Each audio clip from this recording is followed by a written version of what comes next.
Hey guys, it's Luthien, and along with Emrys, we are Girls with Sabers. This is the final episode of our series Dyads in the Force. Once again, we welcome Luke from 100% Star Wars as our guest. In this episode, we discuss the Reylo Dyad, how Knights of the Old Republic can help us understand its implications, and how Tross failed, in our opinion, to flesh out this concept. As always, may the Force be with all of you, and peace, love, and Reylo. Enjoy.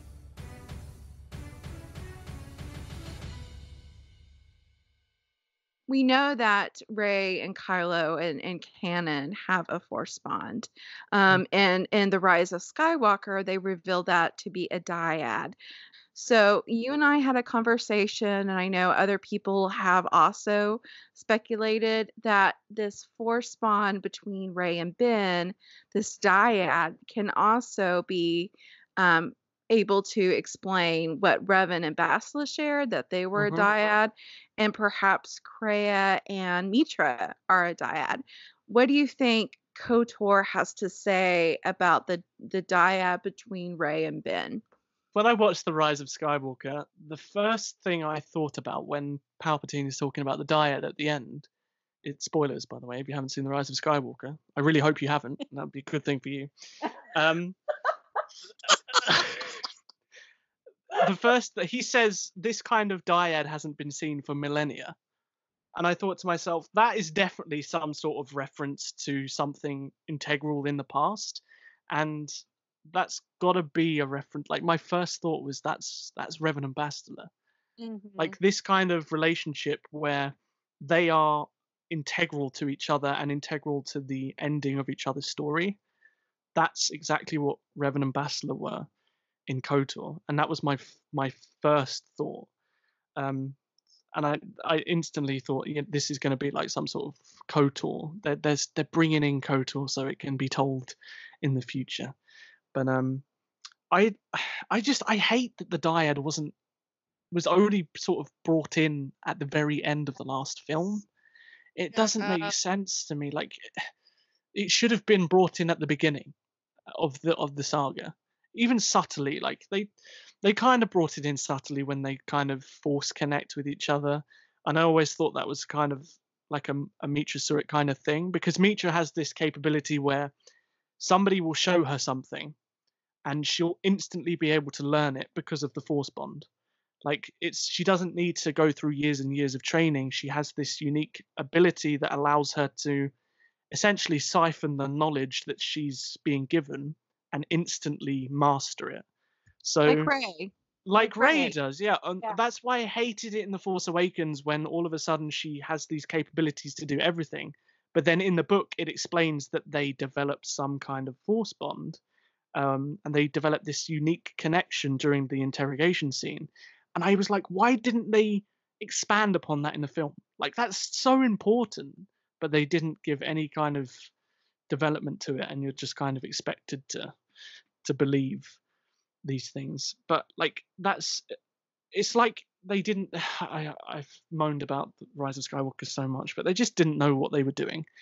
They didn't know what they were doing throughout the entire.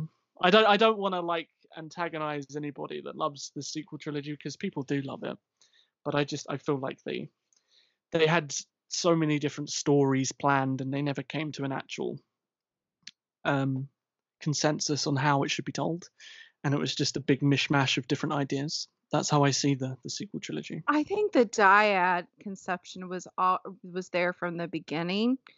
I just think that their idea of mystery boxes, and they have to surprise the audience, and they have to explain it to the audience to keep everyone wondering, was saved to the very ending. And they had so much going on with other characters that they kind of set Kylo's arc and the discussion of what Rey and Ben are to each other to just subplots, where according to J.J. Abrams, this is the heartbeat of the film. I mean, and he said that over and over and over and over in interviews, not about Force Awakens, about the Rise of Skywalker, that the relationship between these two people is the heartbeat of the film. So Yeah. you're like, why spend so much time on wayfinders and, you hmm know, all of these MacGuffins when we could be discussing the dyad, the implications of the dyad, and trace it back to all of the different ways that it was shown in the past in Force Yeah. Awakens and The Last Jedi, and connect the dots with for people, So, like this, right. so So I actually mentioned this to you before. It's like in KOTOR, if throughout the entire game there was no sort of romantic implications between Revan and Bastila. There wasn't anything deep about it. It was very sort of just subtle. And then at the end of the game, they suddenly admit they love each other and that they've been bonded to each other since the beginning, with no context. Like there's been slight references to the fact, like in The Force Awakens and The Last Jedi, there's references that there's something there that's more, right? But it's never kind of like you have the Force finger, the sex scene that Rian Johnson calls it, with the force touching through the Skype. But like there's very subtle indications that there's more to it than just, you know, enemies. And it's kind of the same if you did that with KOTOR. If you just didn't give any explanation, maybe they had a little bit of a flirting session at one point in the game, then at the end, all of a sudden, we're in love with each other, and the Force has brought us together. We're a Force dyad, like we're one, and then all of a sudden you're meant to accept that when there's been no real development for it. And I'm not saying that Reylo wasn't the end game, because when you watch the actual sequel trilogy, it kind of is. You can see that that's happening. But like when it comes to the end of the story in The Rise of Skywalker, there needed to be something a lot more believable to truly solidify them two as a dyad, if that makes sense at all. Like I'm trying to word it so I don't antagonize anybody or no. It's like they threw it in. They Mm, didn't. yeah. I think the concept was already there, but they I had agree so with you. much going on that the way that they added it in, it seems like a throw in, and then Yes. instead of a origin story, like they needed Mhm. to take some time for Yeah. them to sit down and trace the story of, because Kylo asked her in the second, the first Force bond, why is the Force connecting us? So Mm. they should have sat down sometime in The Rise of Skywalker and was like, okay, what is the implications of the dyad? And was it Snoke who connected us, or was it the Mhm. Force who connected us? And what does that mean? And how should we go? Because I someone said this, and I think it's right on target. Reylo is a story of miscommunication. If those two just Mhm. sat down and talked I mean, to each this is. other, then I also don't understand why. Like, how many years is the Rise of Skywalker after the Last Jedi? one. It's one. Is it 1 year? I thought it Yeah. was more. Anyway, One. there's still a relatively decent period of time, and there's no development between them as characters, right? I Yeah, I thought think they were at the same spot that they were in the Last Jedi. I didn't feel anything different between them. And I think that's where I couldn't quite buy into it at the end, because that's why it felt forced. Like there wasn't this the romantic side of things that I thought that they would bring into the movie. I don't know. It I think felt like they were at the same point that they yes. were after The Force Awakens. It felt like The Last Jedi, the progression of their relationship barely happened. Yeah. And what should have been, and you read that in the novelization, and it really makes Rey's actions in The Last Jedi towards Kylo Ren, Ben Solo, more profound, where she can't kill him. She Yeah. had every opportunity to do that in the Mhm. throne room, but she didn't. She's leaving his life up to the Force. The same way that Bastila does with Revan. Yes, exactly. Exactly. Yeah. Exactly. But when The Rise of Skywalker begins, it really feels like we're getting the Rey that we got and her feelings towards Kylo Ren at the end of The Force Awakens on Starkiller Yes. Base. Like Mm. she would have killed him, unless that that rift didn't open up between them, that literal chasm, she would have killed him. She had every opportunity to. You see that now in The Rise of Skywalker, where she, he has this Leia bonding moment. His saber drops, she ignites it and stabs him. I feel like the story went backwards. Right. It absolutely did. It backslid. Yeah. Yes. But now, and then the word dyad was just thrown. Yeah. If they are a dyad, that is as strong as life itself. And it's this shared profound connection between, like, it goes across space and time, but you don't get that sense that it's this profound until the very end. So that's why this word dyad just feels like it was thrown in there. Yeah, exactly. And then Ben was supposed to know that's what this is. Precisely. It's like the only way you. It's so contradictory.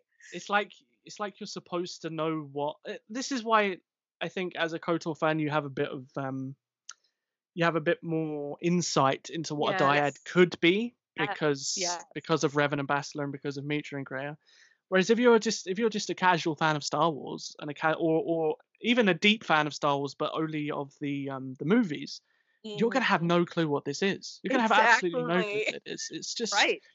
And that's why instantly my thought went to, well, that's just what Revan and Bastila had literally the first time it was mentioned. So, but it's lazy. It's a lazy way of bringing them together without actually bringing them together. Yes. If that makes sense. And that's what I wanted the ending. That's what I wanted the Rise of Skywalker. Yeah, and I wanted the Rise of Skywalker to be a film about these two coming together. Yeah. But it wasn't that, because for 70% of the film, Ben Solo is Kylo Ren. He's just an evil monster, the same way he is in The Force Awakens. Whereas from minute one, it should have been Kylo Ren suffering with the fact that he's Ben Solo. Yeah. It should have been that struggle, and it wasn't. He was just an evil monster, and they got it completely wrong in that sense because it should have been about Ben Solo, but it wasn't. The whole movie just backslid. Like Rey's development, like she is still trying to find her identity. Well, she found it in The Last Jedi. She made peace with it. Like it should have empowered. It hurt, but empowered her. Like, I'm my own person. I don't need my family name or my surname or who my parents were to define me. And again, her whole, and that's why I said I'm not saying that The Last Jedi did a wonderful job of fleshing out the dyad. I think the dyad was in their mind when they wrote The Force Awakens, but it was never carried through and traced back for our audience to see, oh, that's what it was. Yeah, because when they were bonded in the Force. I'm sorry, go ahead. The dyad, if a Force bond between two characters in a story like this is one of the most important aspects of the story. Right. And it needed, I think personally, like I say, I bring back to Revan and Bastila, like if you didn't have any explanation as to this Force bond and then all of a sudden at the end, there is a Force bond, like it doesn't work. There needs to be consistency. And it's like, as you said, I think the Force bond idea has been there from the beginning, but they haven't executed it in the way that I think they wanted to. And that's where I think they've gone wrong with it, because it's like it's a personal story about two people, but they've decided that they need 50 million other characters to carry the story. Yes. And it's just got lost in that chaos, I guess. I'm losing my mind over this dyad thing because, and there's a lot of other like mistakes in this film that I can just kind of let go, and there's a lot, even things that the actors say, I'm like completely put it out of my mind, like I don't care about it at all. This is the one thing that I'm hung up on because of the whole Force bonds with even Knights of the Old Republic, and even the aspect of like twin flames in the real world. So not only am I having fictional hangups, I'm having real world hangups. And the fact that so even in canon, you have the fact that they're calling this as powerful as life itself. Okay, that being said, now you actually bring these two people physically together. In the Hutt scene, they are spanning space and time, and they are together yet apart. but now they're on Exegol. Okay, so you have this whole other scroll tangent of Vergent scatter. Okay, fine. But now you're telling us they're physically together, and yet Palpatine is still able to yeet Ben into an abyss. Exactly. You have the two most powerful Force users in a millennia coming together, and yet now you yeet one of them down a pit, and Rey is able to do it by herself, and the only people who are like the Jedi aren't like. You're forgetting Ben. Like, he's down this pit. Completely forgot about him in every She's way. still doing this by herself. So, like, the whole thing is contradicting itself, yet you threw the word dyad at me, and I'm supposed to accept this. I can't handle it. I could tell. You're struggling there. I'm trying to be calm, but I can't because I'm losing my mind. It's the whole ending of the film. It's just a tacked on mess. It's just really bad. I can't take it seriously. Like, it's the first time I've ever watched a Star Wars movie, and I was sitting in the cinema. Like, my friend, I was watching it with 3 of my other friends, and they were loving it. Like, they were seeing Palpatine like throw Ben around and use lightning. I was sitting there like cackling like a psychopath because of how bad it was, and I was on the verge of walking out. And my friends were looking at me like, "Is he okay?" And I was just in the because I was in right next to the wall, and I was just sort of like cowering in just disgust at what I was watching because it was so bad. But when you go into it mindlessly the second time, you can enjoy it because it's just stupid. But I'm crazy, right? Like, they are physically, speaking of this dyad, if they are physically together, it should be the most power that has ever been seen. So why can a completely decrepit Palpatine pick them both up without any resistance and just suck the life force out of them? Right. Yep. No, they should be at their heightened most powerful, like the throne room fight on the Last Jedi. It's just like, that's why they were able to defeat the Praetorian Guards, even though Rey was having difficulty, but still in the end they did it. But since they're physically together, there's not this shared bond between them. This power is like, it's at their like ultimate. all of the Luke Skywalker fantasies that, you know, he was going to pull down Star Destroyers and stuff like that and pick up ATSTs and things, AT-ATs, and like that should have been the representation of the Force at its height of power with them two together at the end. Like, if Palpatine is going to pick up Star Destroyers, why couldn't Rey and Ben together do that? Like, if people wanted a Force power fantasy, it should have been in that moment where they got it, but they didn't get it at all. Which is just, I don't get the end of it. I don't get it. I don't get what their mindset was as writers. There was so much potential there to show in canon what this Force bond is able to do and accomplish, and they put it all on Rey, which really isn't the Force bond at all. No. Ben, I feel they did him so dirty in every single way. Every single way they did him dirty. It's Rey's story. Rey is the face of this trilogy, but the story is about Ben Solo, and they didn't actually understand how to translate that to screen. Like, how can you tell a story about someone who's not the main character of the story? So, but yet we kept being told, oh, they're dual protagonists. They're two sides of the same coin. And what I loved about when you put together The Force Awakens and The Last Jedi is you see that this is Rey's journey, and then all of a sudden it starts shifting, and they end even keel, and it should have shifted to Ben Solo because she is already ascended, and then their coming together should have been the most powerful of the powerful, but yet this is this is insane power that they don't really want. So then them ending, destroying the ultimate evil here that has annihilated the Skywalker family for generations. That's ultimately defeated, but because two people from insane backgrounds have come together in unity, but then they end up, I would have loved them giving that up in the end just to be together, because that's what ultimately they both wanted, was just to have someone loving they were both them. alone and they wanted someone. Right. It's like, it's the end of the film. It's just like it's a mishmash of ideas and they didn't know what to do. It's like they have Ben, they have Rey. So how can we end this movie? Well, what about Palpatine as well? We have the big fight above and all these characters in the big fight above. Then we have the Force ghosts. Like, how can we end this in the right way? And they've just decided, you know what? There is no right way to end it. Let's just have Rey be the face of the story, just as she has been since the beginning, and throw Ben in a pit. And I don't like KOTOR 2, where you have an ending where a lot of people do think it's satisfying, and Mm. then you have another half going, oh, this isn't it for me. And then another faction, I mean, I said half in faction, like I can't do math, but I mean, everyone gets what I'm saying. different subsections So you have- of people, yeah. Yeah, different subsections of people, like interpreting everything differently. But again, if you're talking about a dyad, this is not appropriate. They should have just ended. They should have just called it the right. Like I said this in my review, but it should have just been called the Rise of Palpatine. That's what it should have been called. Yes. And even Rey taking the Skywalker name doesn't make any sense, because the love that she had for someone and her mentor really in that film was Han Solo.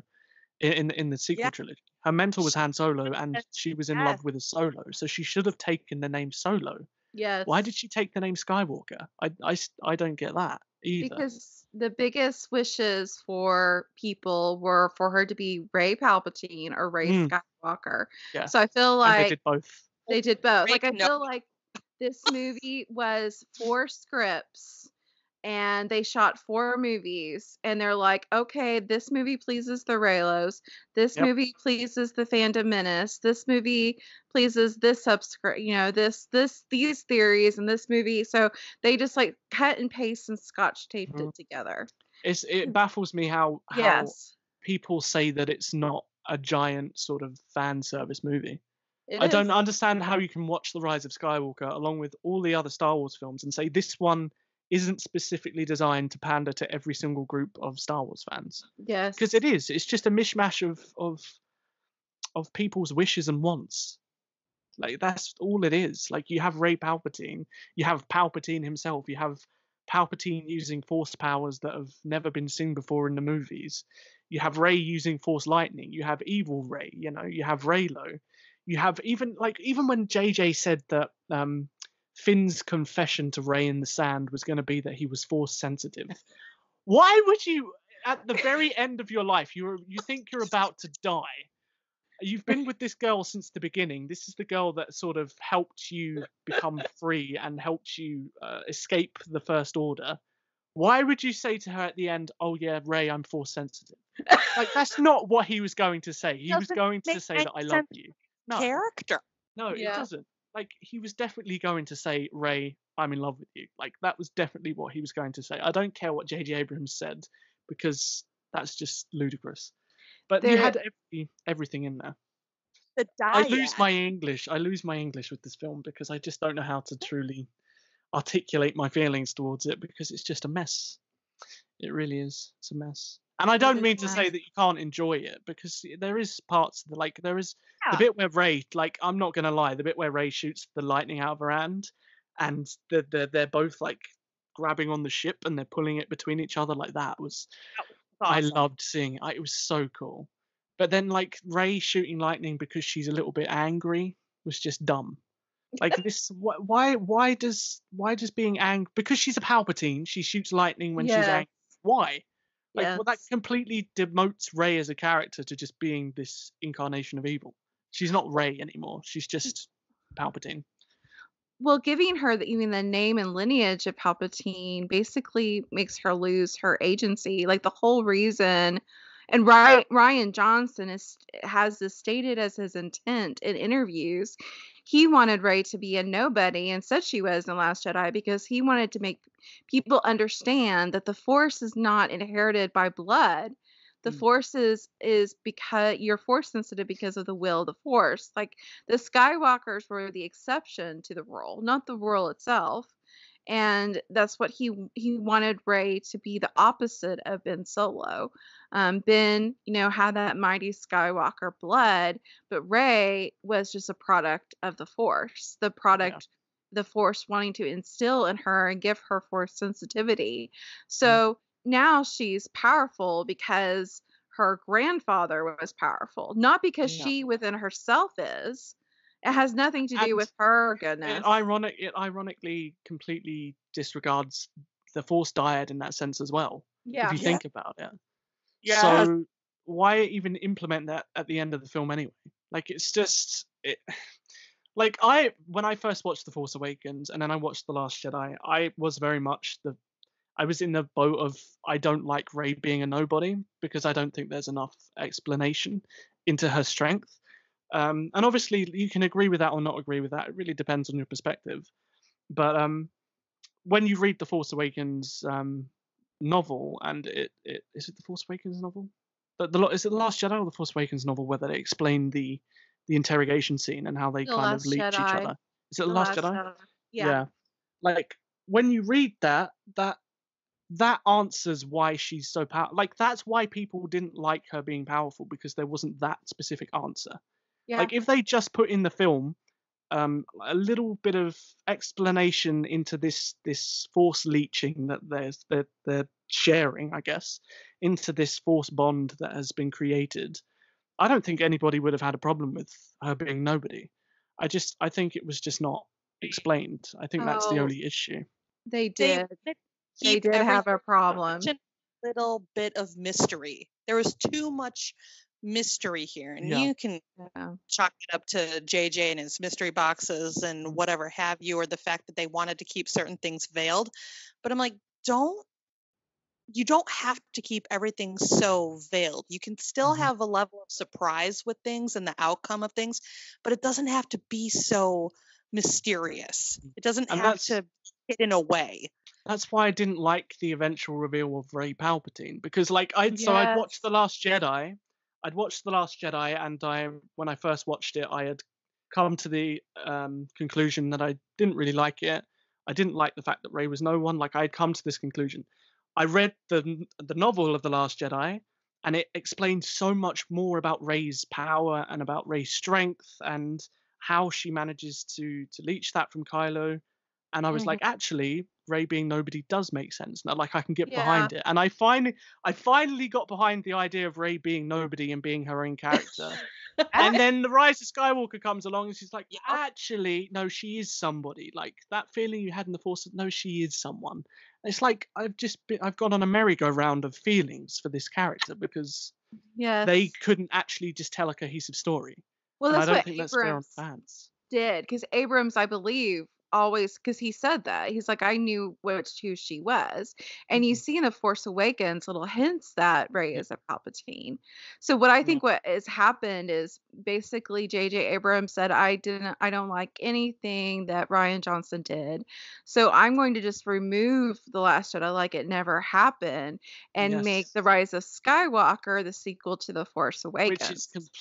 Which is completely funny because the Revan novel, the continuation of KOTOR 2, and the Old Republic MMO, which is the continuation of KOTOR, did the exact same thing as The Rise of Skywalker does to The Last Jedi. It completely ignores it.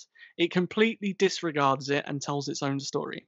If you play KOTOR 2, then read the Revan novel and play the KOTOR sections of the Old Republic, it's like KOTOR 2 never happened. And they've done the exact same thing with The Rise of Skywalker. I find that fascinating. I really do. It makes you feel crazy. It does. Yeah. It really does. Just You tell feel us. like, did I read this wrong? No, we didn't read anything wrong. And I would have, if she were supposed to be a Palpatine from the get-go, we should have found that out in the second film. Yes. And then subsequently, in turn, then you see how she deals with that. And what should have happened is just like Bastila, where she ends up being manipulated into the dark. Dark Ray should not have been another cave vision or whatever. It should have actually been dark. And Ben is the one now who rises. It is the rise of Skywalker. He is that. He has the mighty Skywalker blood, but the kicker and the catalyst is he's got the heart of his father, which was the missing link to all of it. He has the heart of a Solo. He has that compassion. He wears his heart on his sleeve. And he should have gone and saved her. And he should have had his Henry V moment with the resistance, where he is his leader now. And he who fights with me shall be my brother. And this is his redemption now. And I think Rey Palpatine would have been more easy to digest if we got it in the second film. Yeah, Or 100%.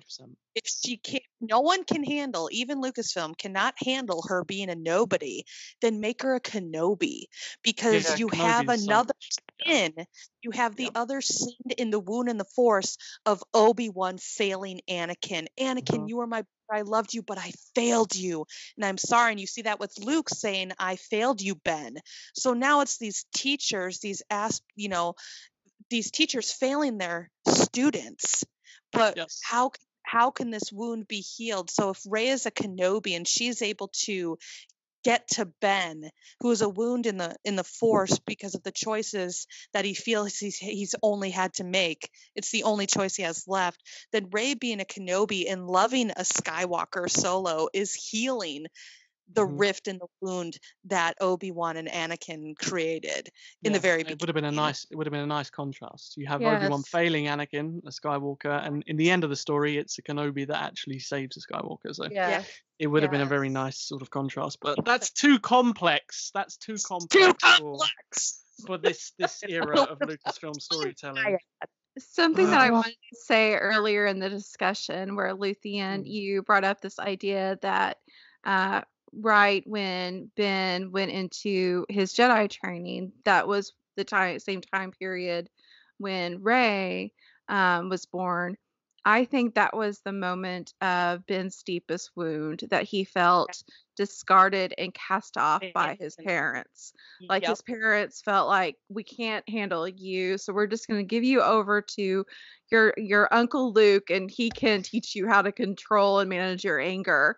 And I think at that moment, that was when Ben felt the most rejected. And so that's why Rey was born, as a completion, has a filler to that wound. That's an interesting thought. It's sad. I could just rage about this all day. Every Oh, day. we could too. We have Because hours on it. I only have 8% battery left. It mirrors. Oh God. It mirrors. It just mirrors KOTOR in every aspect, in a way. Like even the ending, the way that they just completely disregarded the second chapter in the third chapter is the same as the sequel trilogy, and that's like Kreia, for example. Kreia becomes one with the Force, and she's a manipulator and an evil person. Again, you could say she's evil. Is she evil? That's, I guess, down to interpretation. But she's a person who ends up becoming one with the Force, and then in the stories afterwards, she's this Force entity that is in love with a Sith Lord that's trying to help him like achieve some sort of evil goal. That's what Kreia ends up becoming. And then in the book for Revan, these are spoilers by the way, so beware, I guess. But in the book, Revan, Mitra as a character is completely pushed aside. The whole concept of her being a wound in the Force disregarded. The whole fact that she saved the galaxy, the same way as Revan did, maybe even more importantly than Revan, because Revan saved it from the Mandalorians, but Mitra saved it from actual annihilation in Nihilus, which is ironic because the name is sort of in the word there. So, but Mitra gets absolutely no respect in that book. She's just pushed aside so that Revan can have a power fantasy, and it just forgets so many important aspects of the stories that it's set up just so it can, like the sequel trilogy, like it gives Rey this almighty moment at the end. It's exactly the same with Revan. It pushes aside Mitra, like it pushes aside Ben, so that Rey can have, and in this case Revan can have, the big grand moment in the story. So it angers me. It angers me. You're not alone. Yeah. I'm glad. I think I'd go crazy if I were. Luke, thank you so much for doing this for us. I'm really privileged to be here, and thank you for allowing me to talk about my passion. It's very meaningful to me to be able to talk about something that's, because this story in its own right is a story that I've grown up with as a child. So it's not something I've sort of become accustomed to as an adult. It's something that's shaped me as an adult. So it's very important to me, and I appreciate being able to talk about it with people. So thank you. Thank you. We really appreciate it too, that you shared your knowledge with us. Hello, this is Emrys, and with Luthien, thank you so much for watching this video. We hope you enjoyed it. If you haven't already, please subscribe to our channel and click on that little bell icon that will give you notifications every time we post a new one. And of course, like, comment, and do all those things. Peace, love, and Reylo, guys. All magic comes with a price.